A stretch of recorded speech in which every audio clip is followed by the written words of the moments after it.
Hello, everyone. You're listening to Angel Nears, the podcast. Angel Nears is a Silicon Valley community for startup builders where experienced operators share their firsthand knowledge on how to build and scale startups.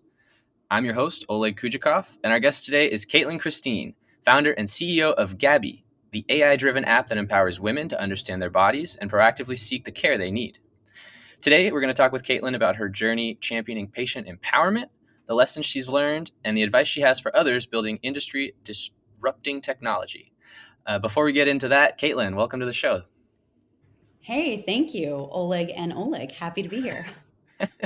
Yeah, I don't know if we really told we made this public to the listeners, Oh, but we are O squared. I don't know that we've sort of mentioned that on the podcast before, but yeah, powered by Oleg and sorry if Oleg. I blew it.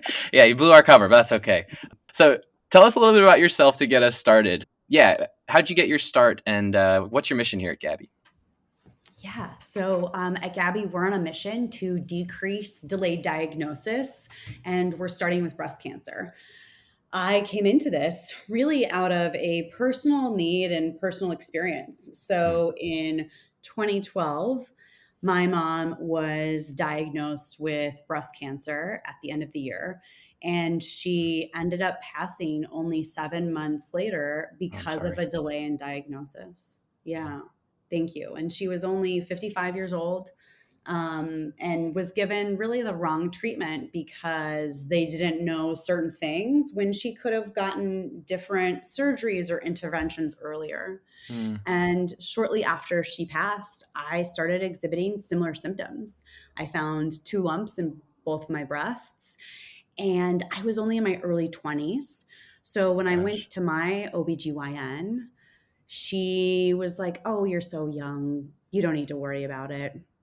And I really just had to fight to finally get a physician to take me seriously to get a breast mammogram. Yeah. And once I did, they were concerned. One thing led to another, and I made the unpopular decision to have a preventative double mastectomy, removing all my breast tissue. And in surgery, they diagnosed me with breast cancer, and I was only 24. Oh my So, gosh. yeah, yeah. And so that's what first led me into healthcare. And I spent 8 years in women's health.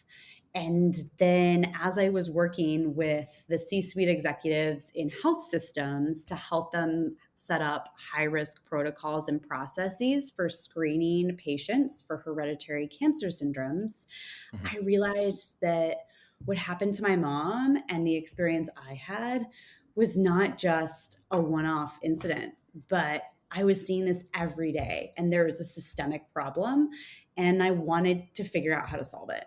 So that's really where Gabby was born. Yeah, wow. Super personal kind of story and reason for starting the company. So, wow, thanks for sharing. Yeah, tell us more about Gabby and yeah, when did so this story started in 2012. When did you start Gabby and sort of what's the you gave us the impetus for the idea, but maybe what's the elevator pitch for the company? Yeah, sure. So I formed the company in 2019, but it Mhm. wasn't really until 2020 that the business model was clear and how we were going to solve that problem was clear. So we have created the most inclusive and most accurate model that can predict a woman's 2 year risk of breast cancer so that we're able to identify her at the earliest possible stages when it's most life saving and cheapest and get her the care that she needs. So we are selling to the payers, or known as the health insurance companies, Mhm. and they want to use us because we can save them millions of dollars annually in cutting their costs and decreasing the time to care. So this kind of falls under this bucket of femtech. Can you kind of unpack what that term means for me? Sure. It's interesting. I was recently on another podcast and they asked me, what does femtech mean to you? And I think Mhm. most people all have their own definition. Mhm. But for me, it's really around a problem that only women have and a solution that specifically solves that problem. So, for us, it's obviously around breast cancer, but femtech can be anything from specifics in women's health, or femtech is also considered items that don't fall under the health journey. So, whether that's parenting and being a mother, whether that's the workplace and the work from home environment and how it's different for a woman versus a man, it really is just everything that's very specific to women, Mhm. is how I think about it.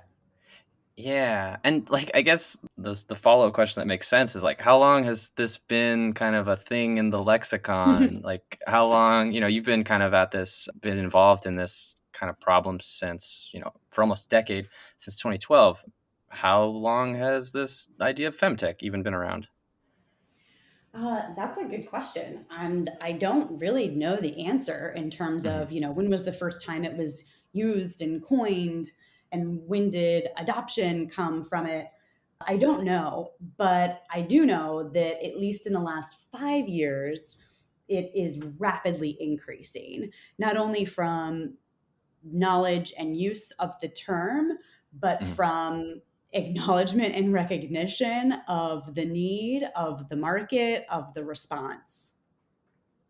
Right. Yeah. Can you unpack that? What is the need? Why is it in the last 5 years that this has sort of been popularized? Well, I mean, again, I am by no means an expert on why and how femtech came to be, but Mhm. I think it's a multitude of factors, whether that's from the Me Too movement, whether that's from BLM movement, whether that's from COVID, whether that's from a multitude of factors, Mhm. is women have very specific and different needs than men. Mhm. And finally, women advocating for those needs and that they want them addressed specifically. So, from everything to the acknowledgement, both internally and in society, that we are often overlooked, whether it's by a physician or by our boss, that, the pay gap, et cetera. I think it's a combination of all of those factors, and why it continues to gain traction as more and more people are realizing, yeah, this is a thing. And, everything from employee retention by having femtech solutions for your employees, Mhm. to your own personal use of just wanting something that's more specific to you, that you identify with. I think it's a variety of factors. Yeah, and not to ask the obvious question, but like, why do you think this is important today? You kind of addressed it, and it's clearly like a personal topic that you've experienced in your personal life. But why do you think this is like a good thing in 2021 to get behind or talk about? Yeah, it's one of the fastest growing market segments for sure. And with the general kind of working age for women being between 21 and 49, also are the most impressionable women. And as we are taking up the workforce, now employers more than ever are struggling to retain their employees, especially when you add on COVID and the work from home. And we know that employers are having to become more and more competitive in how they take care of their employees. So, women who are not getting their needs met as an employee, as a mom, as a woman, as a colleague, they're not going to stay at your company. So, I mean, I would just say I think that's one of the reasons we're seeing more female CEOs, we're seeing more female founders, we're seeing more female executives, and more companies that are focused around women. So it's really like, if you're not on the bus, you better get on the bus, because it's basically left the station. Yeah. So you kind of alluded to like why we should care. and that all made a lot of sense. What are some of the challenges like you face in this industry, in this femtech industry at Gabby? I think it's a lot of the same things that women face in terms of challenges just in any other industry and or society. So whether that's the pay gap, whether that's being taken seriously, whether that's having to provide more data and information to back up a statement. I know personally for me, when raising capital, I knew that if I was pitching to men, I was going to get way more kind of general questions and a lot that would then dive very, very deep that are irrelevant for the stage in which I was raising capital. I remember being at an investor dinner. I did not know going into this that I was going to be the only woman. I'm sitting there. All of these investors are not only investors, but they're previous founders. So I'm the youngest and only female and only just founder. I'm not an investor. And I see this conversation across from me of these two gentlemen. He talks about how he's created, he just left his last startup, they got acquired. He started a new one. It's around grilling, something to do with a grill. And I couldn't even tell you the value proposition around it, but it has to do with the grill. And the guy next to him was like, "Oh, cool. Okay. So, like, have you raised funding? What are you thinking? Where's the product at?" Doesn't even have a product, clearly just an idea. And right across there, in that very simple, short exchange, they do a handshake deal. And he's like, "Yeah, count me in for 100K."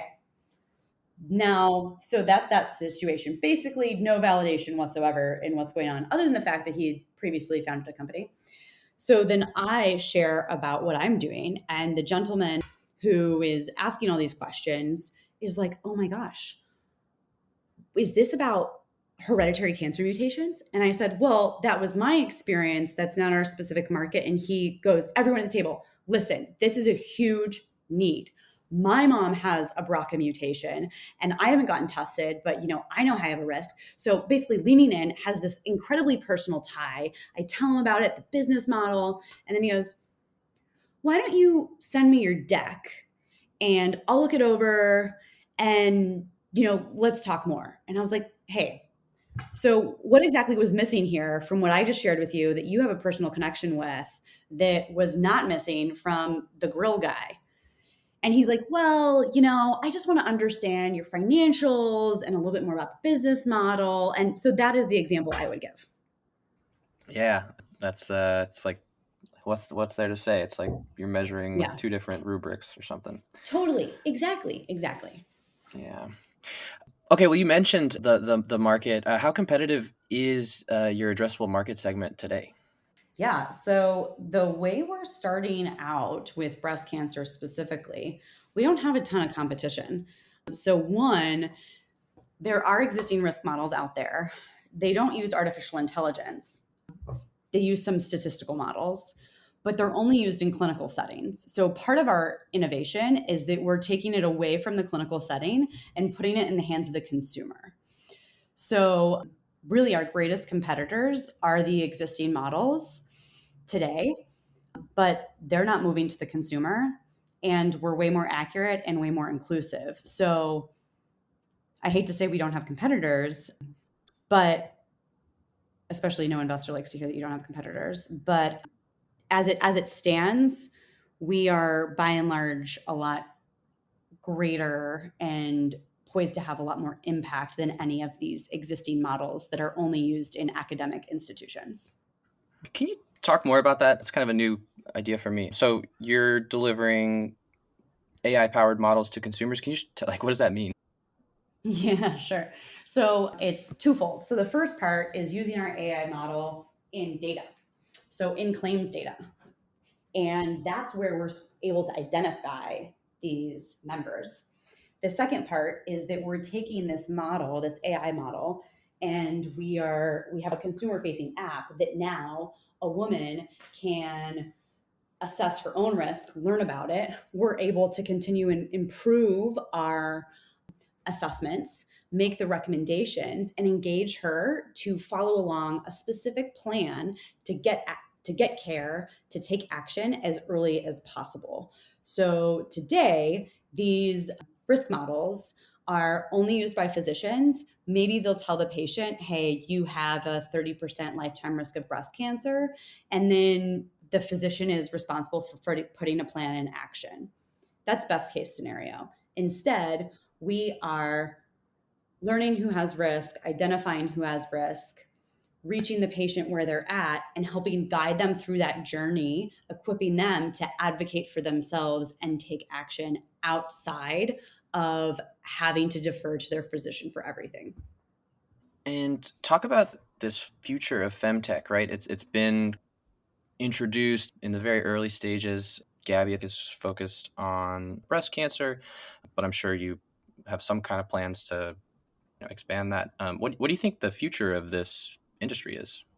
Yeah, so for Gabby specifically, we see, we're entering the market with breast cancer, but we see the low hanging fruit as other preventable cancers, and really ovarian cancer is the holy grail because it's the deadliest gynecologic disease, and there's really no accurate way to predict or assess someone's risk for ovarian cancer today.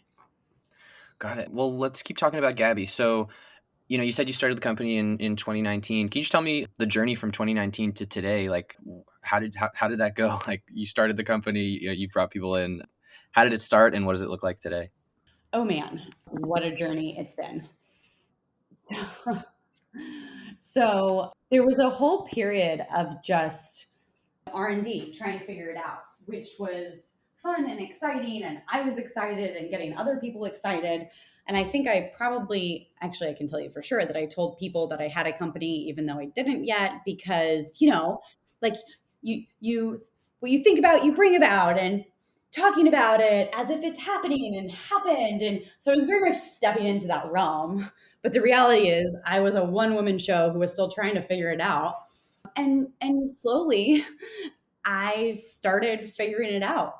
So the journey was, I think it was really hard to figure out who to trust, who I could rely on, and whose feedback to take. So, for example, early on, many people told me I should start raising capital from angel investors, from venture capitalists, etc. And I had no idea what that meant. I had never been in the startup world. So I'm like, oh, okay. So I start going down that path, thinking about it, and wasting time meeting all these investors before I was even ready. And then finally realizing, wait, hold on. Is this even a path I want to go down? Am I ready? No. And then taking a step back to reevaluate and figure out what the path is that I want to go down, and do we want to raise money, et cetera, and what is our business model. So then after it was figuring out what we wanted to do, it was getting the people to help me because I'm not an engineer. And that was probably early on the biggest pain point, was knowing we needed to have a tech solution and not knowing how to build it, not wanting to go drop, $500,000 to build web and mobile app. So a lot of amazing people connected to the mission and just came on to help for a season that I'm so grateful for. And each person and each part of that journey, we learned something more and pivoted and developed a business model and pivoted that business model. And it really wasn't until really around the beginning of the pandemic to middle of last year that things started really making sense and moving in terms of solidifying the business model, solidifying the product, et cetera. And then it was in the fall, winter of last year, so like October, November 2020, that the team that could take this forward to raise money to build a product started developing. And then in January of this year, we received our first official investment. And then things just started to take off. Really cool. Definitely like a pulled them up by their own bootstraps kind of story. And I know you're kind of laughing about it at the beginning, but just like thinking about having the company and kind of manifesting it, that sounds like exactly what you did. You know, you went to those meetings, you talked about raising capital, you talked about having a company, and then boom, it's 2021 and you have a company.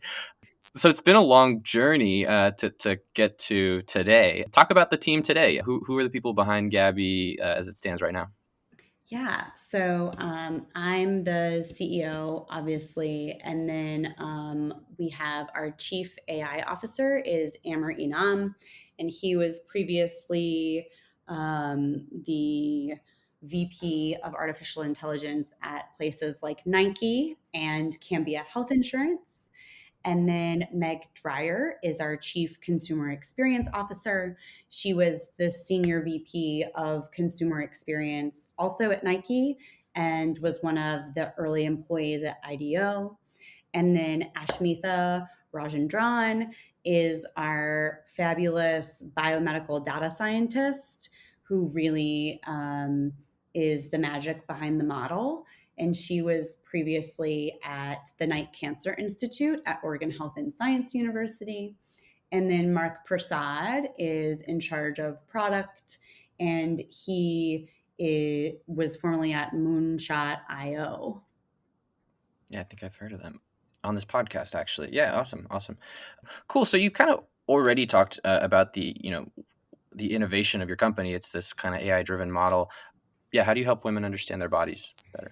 Sure. So I think to answer the first part, the essence of the innovation or secret sauce, if you will, is around three things: inclusivity, accuracy, and approach.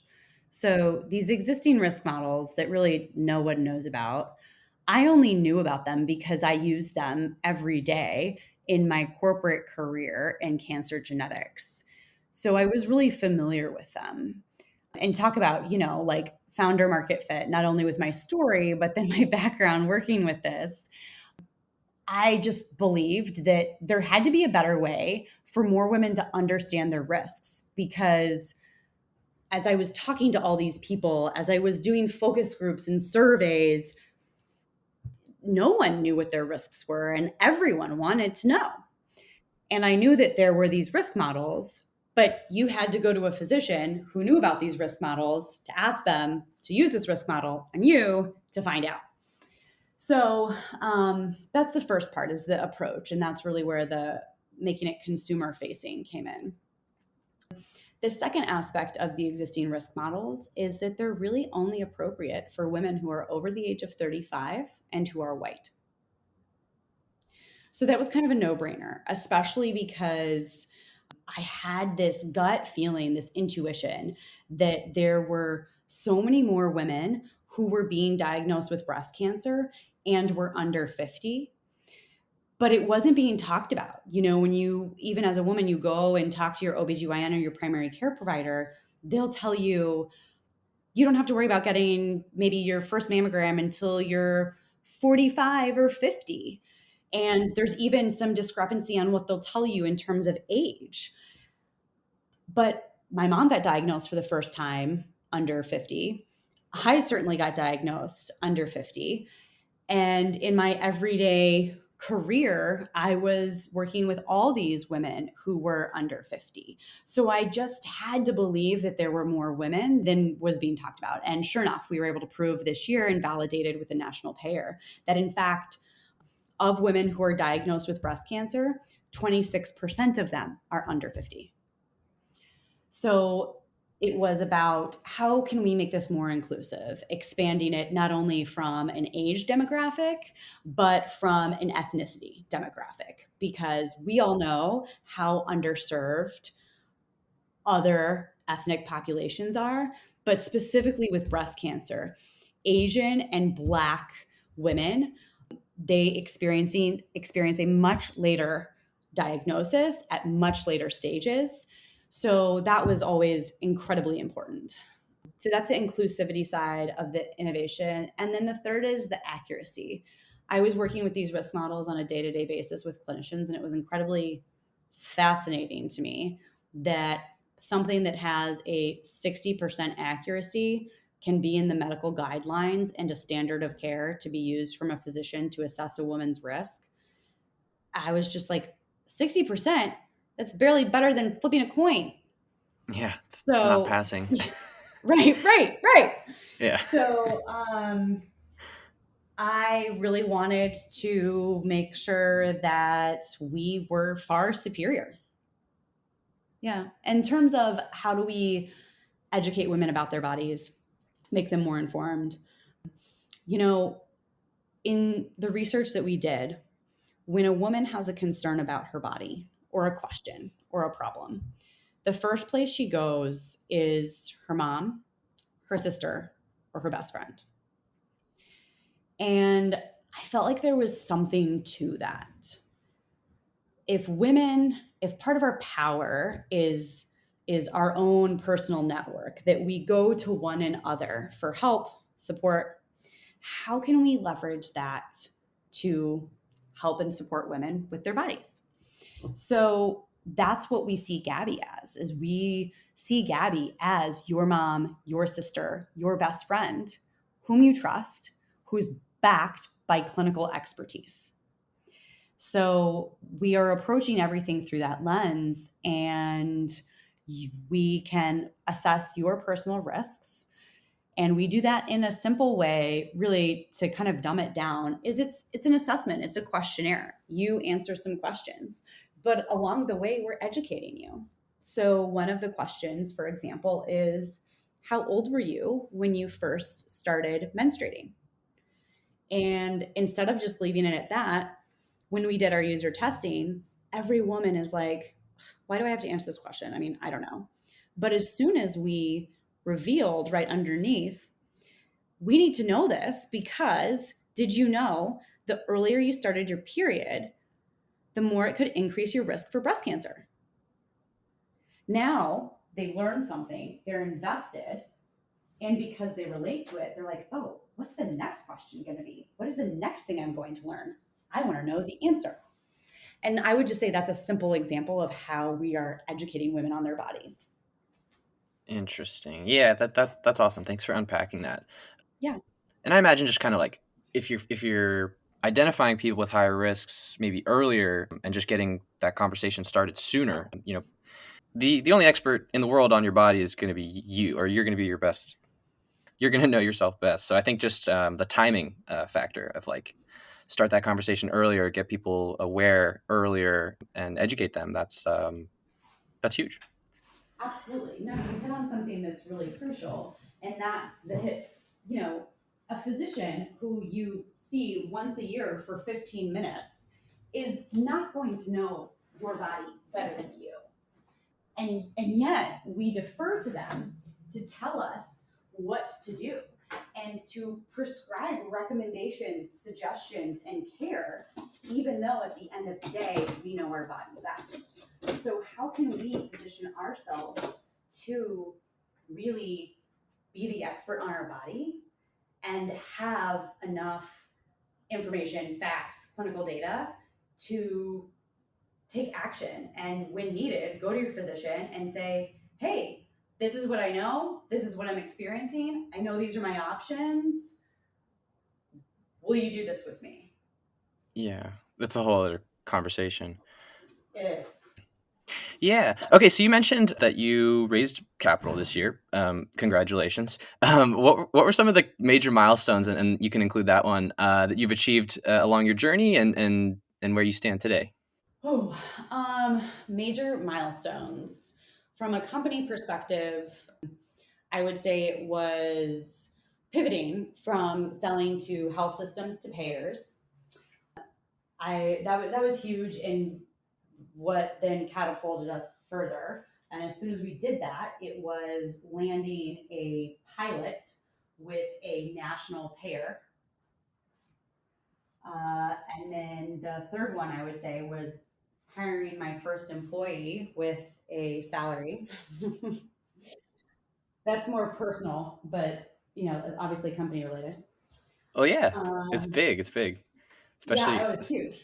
yeah, especially since you were so like key and well, you mentioned earlier, you were kind of starting the company on your own, running around and doing a Hmm. lot of it yourself. So I'm sure hiring your first employee was huge for you. It was. It was. What was the role that you brought him in for? What was the thing you couldn't do? I'm just curious. Our data scientist, our biomedical data scientist. Okay, seems like a pretty good Yeah. one. Yeah. Yeah. Yeah. She and I have a running joke because she's had the opportunity to be in some of the investor meetings and obviously a lot of our customer meetings. And I, she's even commented, she's basically, I suggested something to our data scientists and they hadn't thought about it. And then that ended up being the way that we decided to move forward. And I know nothing about data science other than I know that we use it. No, I'm just kidding. But I by no means like am an expert on this. And so I made a suggestion. They hadn't thought about it. And that's the way we ended up building the model. So there was a joke. I was like, I mean, I'm a data scientist. If I was able to determine this, and she was like, okay, well, then I'm going to take all the investor pitches. And she does not like public speaking. She is, very fact based and it has to like have all her I's dotted and T's crossed. And so we just have this joke. And I'm like, oh, can I be the data scientist today? And can you be the founder, please? And she's like, okay, yeah. Yeah. Yeah, maybe someday you can invite me on your podcast. Are you a data scientist? I don't think I could say that I am. I think I missed that joke. A little bit. Moving on. Tell us about metrics. So, what's the most important North Star metric for you that kind of helps your company stay on course? I think that's hard to answer right now because, another milestone was entering into procurement with that national payer that we did a pilot with. But because we essentially don't even have our first customer, we're not getting paid yet. That's a difficult thing to answer from like a growth perspective. But right now, so much is focused on our model and algorithm that I would say it's continuing to improve our AUC, our area under the curve, our sensitivity, and our specificity. Got it. So, the next question is, what are the biggest challenges you still need to address? You did just mention like getting that, was it pilot customer? Mm-hmm. Yeah. So, that might be the answer. But do you have anything else to add there? Like what the biggest challenges ahead of you might be?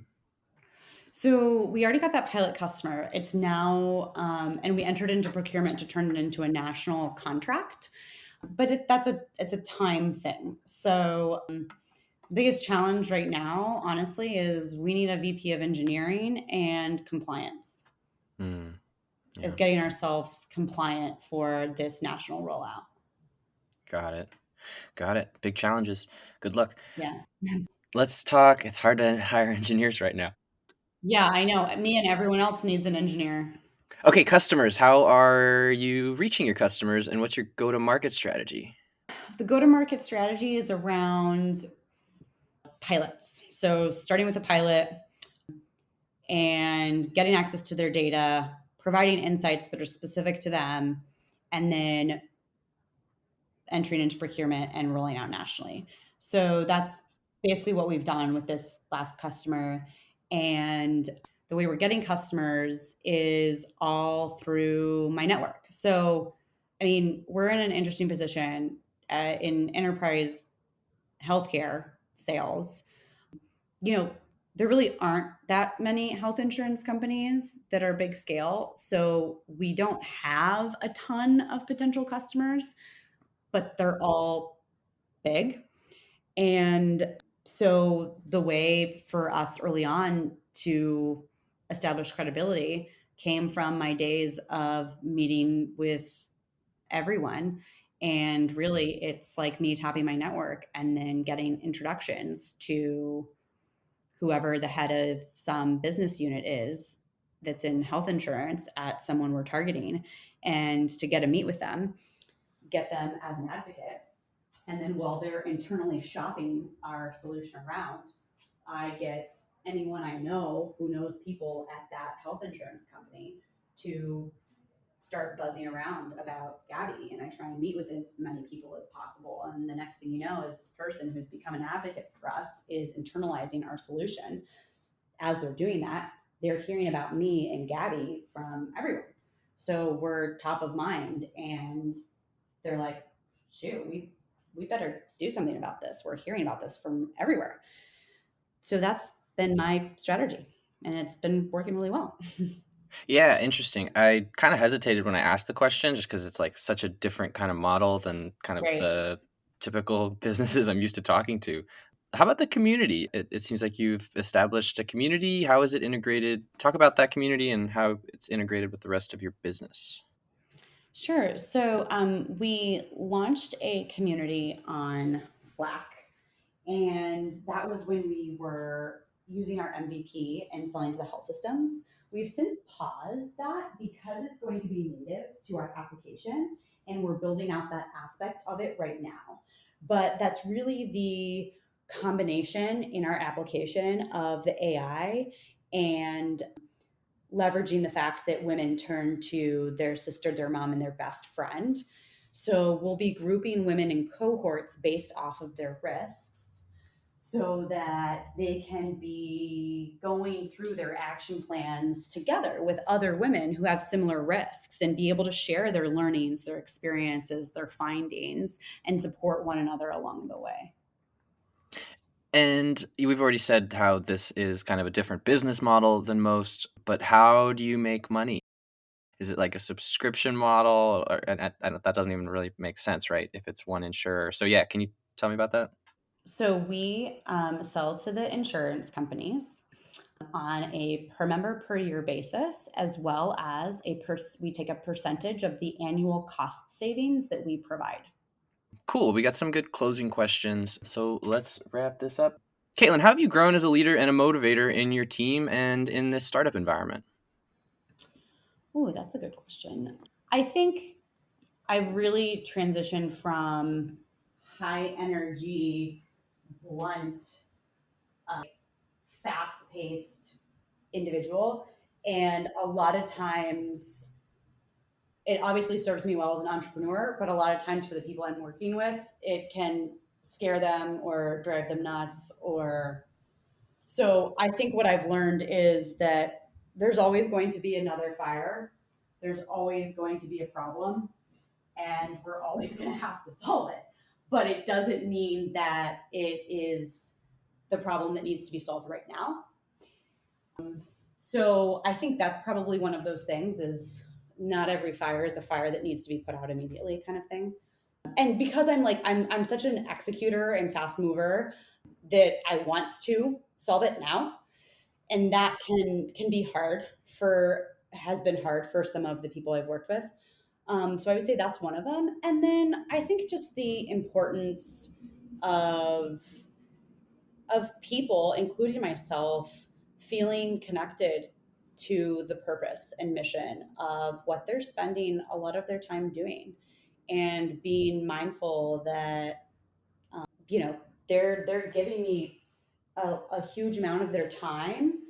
We're giving each other a huge amount of our time, and it's for a greater purpose. And at the end of the day, if we're moving that purpose forward, then we've all done our jobs.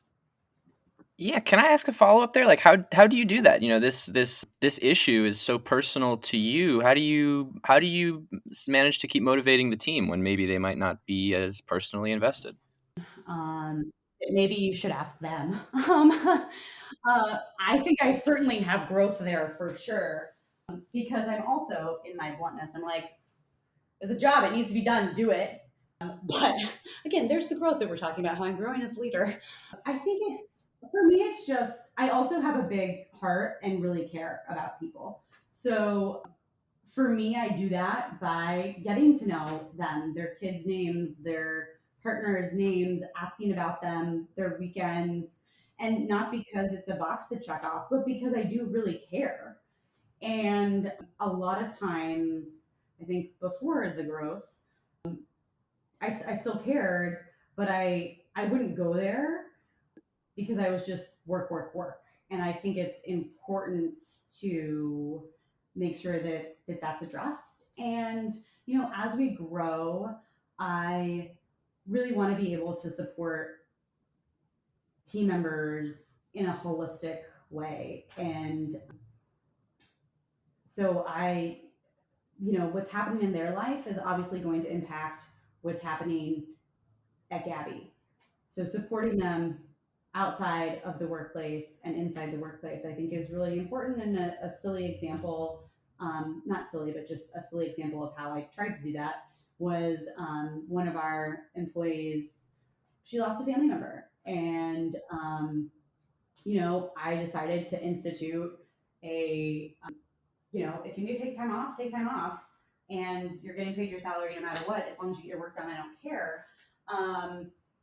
But also, like, how can we support you in that time off so you don't have to worry about things? And I want them to feel like they can always come to me and say, hey, this is going on, I can't do this. And for them to trust that I'm not going to either try and go do it myself, or trust that I trust them to get it done when they need to. And if we need to move something, then we'll have that conversation when we get there. But so again, going back to my employee who lost a family member, just sending her a care package, and not necessarily flowers, whatever, but like a handwritten note that I was thinking about her, and here's some tea and some chocolate and a puzzle and a movie. And when you're ready to come back, we can't wait to see you. But in the meantime, let us know if you need anything, and take time for you and your family. What are some of the takeaways that you've gathered through this journey that you'd like to share, maybe with other entrepreneurs listening that might be starting their own businesses? Two things come to mind immediately. I think the first one is very specific to female entrepreneurs.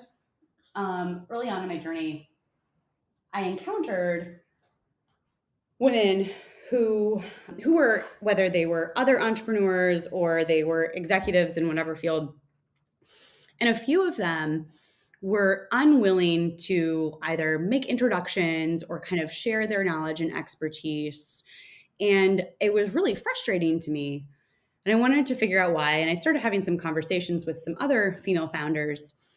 And the reality is that it used to be that there was only one seat at the table for a woman in a senior position or at an executive level. But that's changed. Now, every seat could be filled with a woman. And we have that opportunity, and those strides are being made. And I think a lot of these women were operating from the place of, I've worked so hard to get this one seat, I can't give my seat away. But really, the reality is now, if one woman succeeds, we're all succeeding. So, what I would say is to not be competitive with your fellow female founders and entrepreneurs, because we all go up together. And when she succeeds, you're succeeding. So, that's the first thing I would say. The second would be really get clear on who your circle of trust is. And circle of trust may be different people for different categories. You may have someone different for sales, you may have someone different for engineering, you may have someone different from an investor perspective. But when the shit hits the fan, or you're, especially in the early days, gosh, it was a flipping roller coaster of emotions. So you need to have those people who ground you, because opinions are like asses. Everyone has one. And if you're going to listen to everyone's opinion, then you're not going to make it. So that's the other thing I would say, is get very clear on the asses that you're going to listen to, basically. I think my water polo coach used to use that phrase. I love it. Love it. Oh, thank you. Thank you. Thank you for sharing. Before we get out of here, what's the best way for a listener to reach you and learn more about Gabby? Yeah, so you can fill out a form on our website. There's kind of a contact us. Our website is bgabby, B as in boy, EGABBI.com. Feel free to send me an email as well, Kaitlin, Kaitlin, at bgabby.com. And then on Twitter, I'm the KK Christine. So any of those ways are a great way to reach out. Awesome. I'll have to throw you a follow. All right, we're Yeah. going to end the show there. If you liked our show, please subscribe wherever you listen to podcasts and leave us a rating. Kaitlin, thank you for joining the show today. We appreciate you sharing your story, and our listeners appreciate it too. So thank you. Thank you.